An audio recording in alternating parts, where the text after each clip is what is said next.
Hola, estimado público.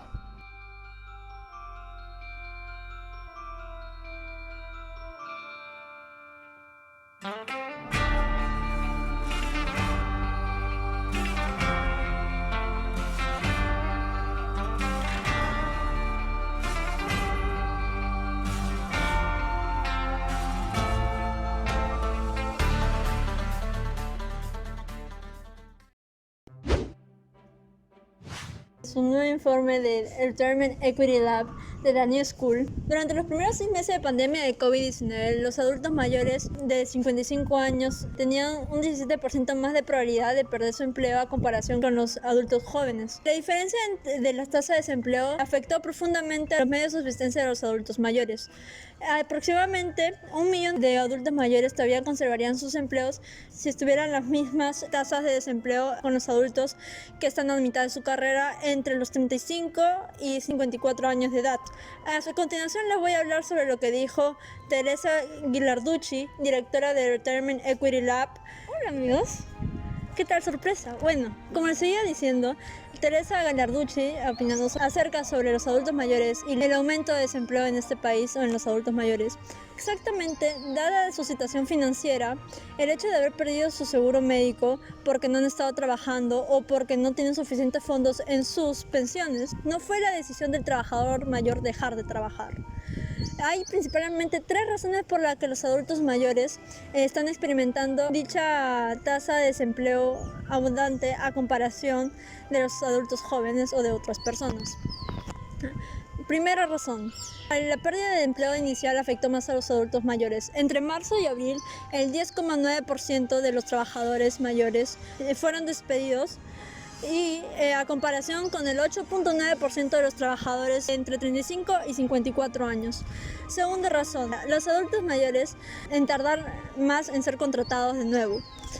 Ya sea los que han postulado en las empresas que han postulado o en X razones en las que las empresas no han podido contratarlos otra vez. Y la tercera razón, pero no menos importante, los adultos mayores continúan la pérdida de desempleo de manera más frecuente. Ya sea porque en la actualidad, como ustedes saben, usamos más tecnología que antes, como Excel, Word, apps de edición y todo, etcétera, y probablemente ellos no pudieron manejar esto y por ende fueron despedidos.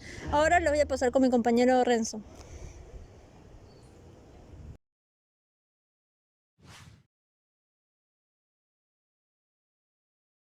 Hola chicos, les saluda de nuevo Renzo. Como ustedes saben, en el video anterior he mencionado los efectos sociales en niños y jóvenes por la cuarentena, en cómo algunos de ellos pasan su tiempo dentro de casa y por qué la amistad es importante para combatir con las enfermedades mentales ocasionadas por la pandemia. En esta ocasión, responderé a una pregunta que tal vez te lo hayas hecho durante estos años desde que el virus llegó al mundo, la cual es, ¿son los adolescentes responsables del avance de la pandemia? Aclararemos puntos importantes de por qué se plantea la pregunta para llegar a una respuesta final. Comencemos. Hay gente que echa la culpa a los jóvenes cuando los ven estando en grupo, ya sea que estén con la mascarilla baja y teniendo contacto físico aunque sea mínimo, como los grupos que cumplen con los protocolos, vistos como los transmisores del virus por las conductas de riesgo que se les suelen atribuir y su tendencia a romper las normas, además del consumo de sustancias que algunos jóvenes realizan y pasan tiempo en locales de ocio nocturno. Sin embargo, es necesario profundizar en el conocimiento sobre el cumplimiento de las normas anti-COVID por parte de los adolescentes y su posible relación con otros factores como el ya mencionado tema del consumo de sustancias. Una entrevista realizada por The Conversation al Instituto ESO de Córdoba hacia los estudiantes de primero y segundo grado de secundaria es un claro ejemplo de cómo responden los jóvenes a las medidas propuestas por el gobierno. 2/3 de los estudiantes usan la mascarilla cuando pasan tiempo con sus amigos, cuando el 1/3 restante reconocen que no la usan. El 52,9% cumple con el distanciamiento social cuando el resto no lo hace. Con el evitamiento del contacto físico, más del 66% cumple con la regla, sin embargo, el resto no.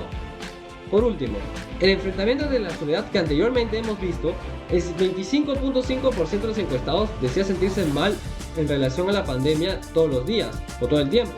El 28,9% dice que no se siente mal nunca. Una cuarta parte se siente mal alguna vez al mes, mientras que una quinta parte se siente mal alguna vez a la semana. Para terminar mi parte, los jóvenes entrevistados están bajo el consumo de sustancias a solas o en conjunto en un local para pasar un tiempo. Lo curioso es que los estudiantes de primero cumplían más las normas que los de segundo, pues ellos se encuentran en un estado más avanzado de la adolescencia, con lo que es posible que asuman más riesgos y tengan una mayor tendencia a romper las normas. En efecto, los resultados apuntan a la necesidad de una mayor concienciación entre los adolescentes sobre la importancia de respetar las medidas de prevención, así como disminuir el consumo de sustancias para evitar las conductas de riesgo asociadas a los contagios. Se han encontrado un alto porcentaje de adolescentes que sí cumplen con las medidas anti-COVID, pero lo ideal es actuar con grupos concretos y descubrir los factores de riesgo específicos sobre los que trabajar.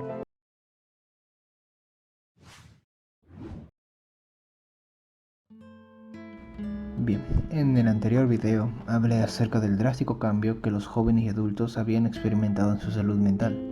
Los casos de ansiedad y depresión se habían duplicado y hasta triplicado a comparación de la época pre-pandemia. Me faltó hablar de las ideas suicidas, que lamentablemente también subieron.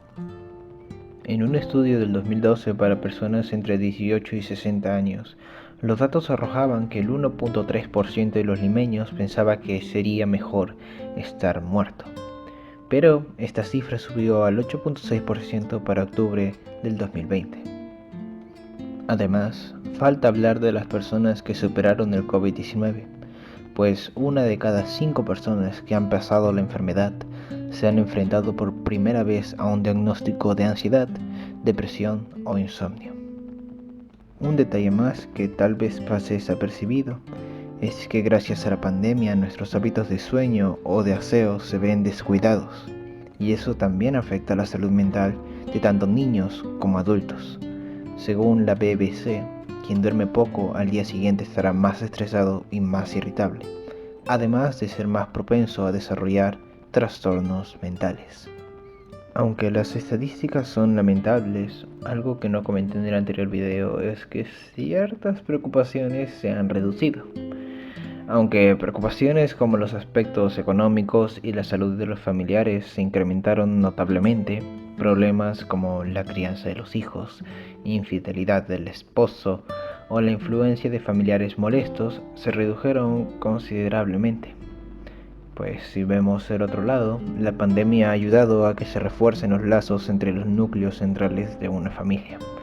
Nos ha obligado a sentarnos cara a cara, a comer juntos, a compartir más tiempo e interactuar a diario. Una buena noticia, antes que la mala. De acuerdo con la Organización Mundial de la Salud, 450 millones de personas experimentan en este momento problemas mentales o neurológicos en todo el mundo, los cuales constituyen 5 de las 10 principales causas de discapacidad. La pandemia ha golpeado sobre una estructura psicológica muy vulnerable, además de destapar diversos problemas de muchos años en el sistema de salud, la sociedad y en las propias personas.